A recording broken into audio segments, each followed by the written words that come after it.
Do you ever consider that the circumstances to which you were born determine your lot in life? Is the course of our lives predetermined by the shackles of fate, which, despite how tenaciously we may fight against, we're inevitably locked into, like a train bound to a single track? Today's game, Vandal Hearts II, examines these themes among many others. Developed and published by Konami, first appearing in both Japan and Western NTSC territories in 1999, the game eventually came to PAL territories in 2000. A tactical role-playing game that followed on as a sequel to the first game I'd played on the Sony PlayStation, it was inevitable that the game would end up in my hands. Is this game like the beloved Vandal Hearts that won the hearts of many with its over-the-top fountains of blood and lovable cast of characters?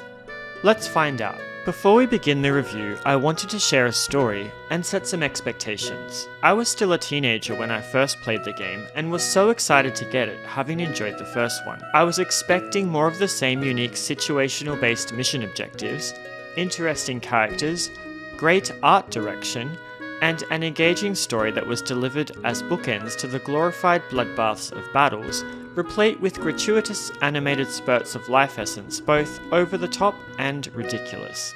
What I was greeted with was a far darker and gritty narrative, with a lot of the charm of the original gone, replaced with a foreboding story that told a tale of how the wars of nobles and kingdoms affect the downtrodden. At that time in my life, I didn't have the capacity to understand the intricacies of the narrative. However, now as an adult, I can say that I appreciated the tone and the art direction a lot more than the disappointment I'd felt as a teenager that the character art was not anime in style. With that aside, and with a new lens called the wisdom that comes with age, let's explore what Vandal Hearts II is all about and whether it's worth playing. The narrative places us into the shoes of Joshua, a boy on the cusp of adulthood who lives a peaceful life in the village of Polata. He is unremarkable other than the fact that he is the foster son of the town mayor. His friends Yuri and Clive are also likewise not earmarked as heroes, one being a child interested in the tenets of religion, and the other the bulky son of the local tavern owner. Making up the party of children is Rosalie, Joshua's adoptive sister, and Adele, a noble child who had been previously permitted to frolic with the local peasant kids, but recently has been forbidden from doing so. Compacting this issue is her budding feelings for Joshua, and he for her, though due to the awkwardness of childhood, neither can express their emotions in any way other than frustration and anger toward each other. The 5 kids live quiet lives in the humble village until one day they stumble upon an injured and mysterious man being attacked by gigaslugs on the outskirts of Polata. As the normal steel does nothing but split the genes of these beasts, causing more to appear, the children use makeshift weapons made of salt to dispatch them and rescue the man, taking him into their care. As kids are wont to be, naive and endearing in their effort to assist and understand matters of adulthood, they don't realise the political nature of this act, as the man is someone of importance, and harbouring war criminals in the kingdom of Natra, the stage of our narrative, is perceived as a heinous crime. In the introduction of the game, before we are introduced to the children, we get to experience this nature in the form of the pillaging and destruction of a town that had been caught sheltering a fugitive. The content depicted in this opening scene is quite telling for what the rest of the game will be like, giving a good impression of what to expect within the rest of the narrative. Soldiers end the lives of innocent civilians carelessly, using women against their will as objects to satisfy their lust, and razing entire areas to the ground just because they can, and the people in power don't have them on a leash. What makes this atrocity even worse is that these soldiers belong to the church-state of Nuvadia. In this way, this theme echoes what we saw of Cain and the Crimson Knights in Vandal Hearts, only this time it goes a lot darker, a lot harder, and hits a lot sooner. Vandal Hearts II falls into that category of games that forces the player to experience the childhood of the protagonist before jumping forward in time to adulthood. What I thought that this game did well, though, was that at no point in the duration of playing as children is the player ever forced to raise a blade against a fellow human. Additionally, the total number of enemies that the children face, per battle, never exceeded the number of allies that they have within the party. I felt that this enriched the prologue chapter by highlighting the innocence of childhood, urging that children should not be involved in war, and whilst up on the world stage greater conflict was occurring, the children were oblivious to this.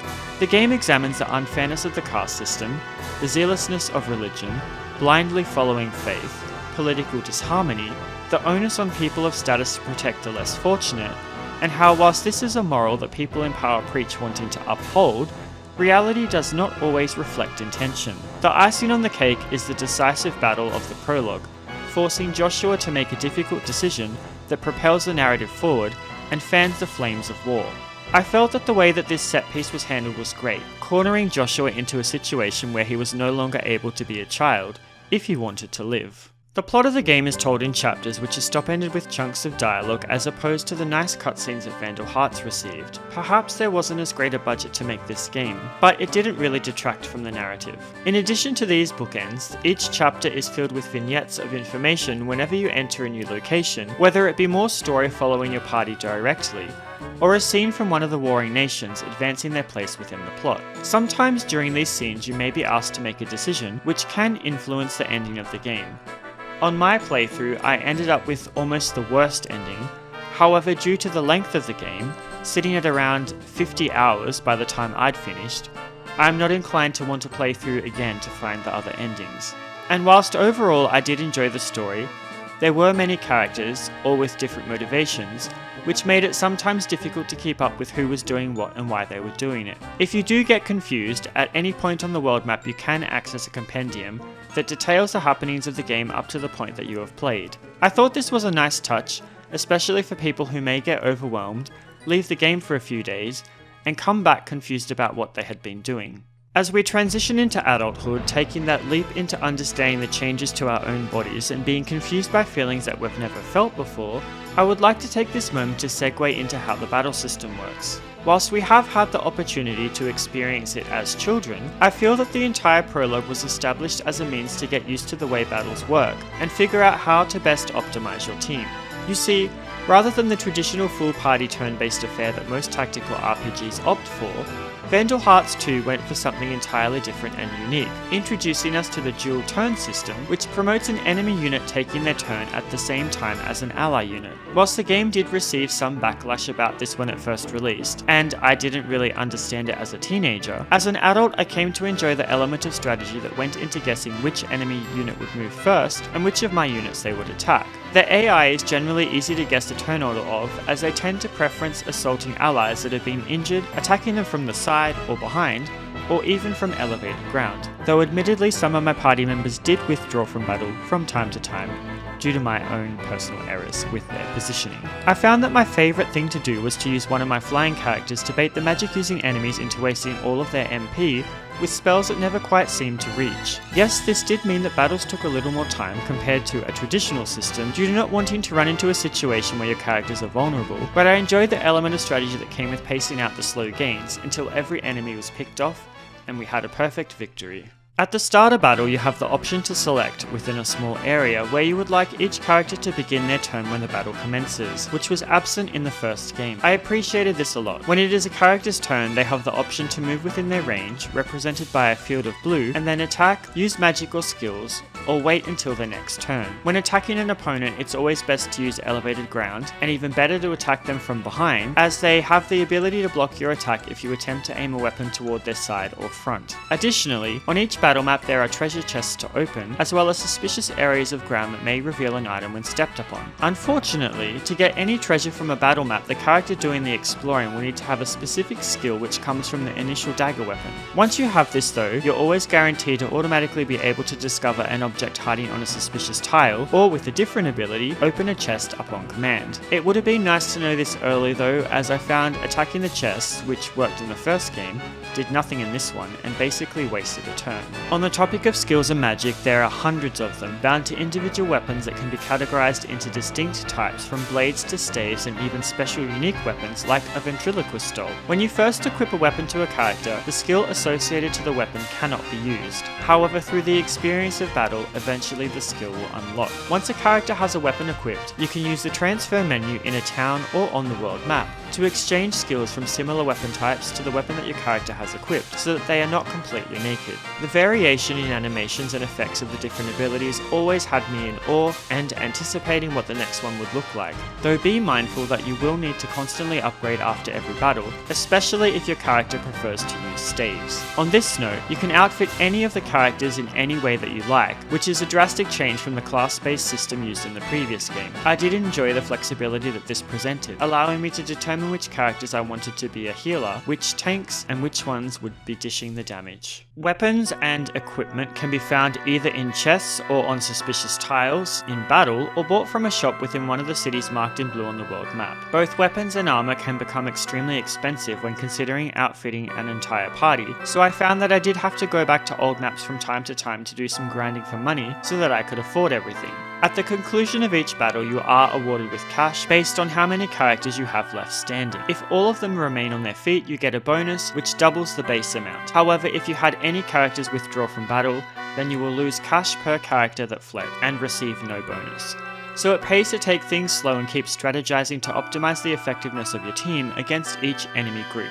The battle conditions for each battle are not unique this time around, with majority of them being that you either have to kill all enemy units, a specific enemy unit, and then the defeat condition being Joshua dying. Thankfully, you don't have to worry about bridges exploding or trains decoupling this time around. In addition to the shops in towns, you can also visit a tavern where you can speak with the various citizens through a menu. Some people will give you information on the state of the political stage and how it is affecting the continent. Others may give hints on where special maps lie that can give more treasure and weapons if you manage to find them. The dialogue of the tavern clientele in each location changes as the story progresses, so it is always worth revisiting ones that you have been to before to gather the latest information. I liked this a lot as it meant that the narrative wasn't railroaded like the first game was. As you progress through the story, eventually the world map will open up, allowing you to revisit old areas that you had previously been to, represented as a large web of icons across the continent of Rogunant. The visual presentation of the game is like a diorama, with the camera rotating around scenes on an axis to show the action, such as centering on a person when they enter or leave a room, or are snooping just out of eyesight. Rather than a scrolling panorama, the background highlighting the diorama is a colour gradient, which I felt strengthened the tone of the game. Whilst the environments are modelled in 3D, the characters themselves are 2D sprites, with a nice amount of detail to them. I enjoyed that characters would display differently based upon what they had equipped, rather than the former game that relied upon which class a character was. The main standout would have to be the spell effects though. They were always varied and incredibly creative, one of my favourites being the steampunkish look to the MP absorb ability, which got a lot of use out of me.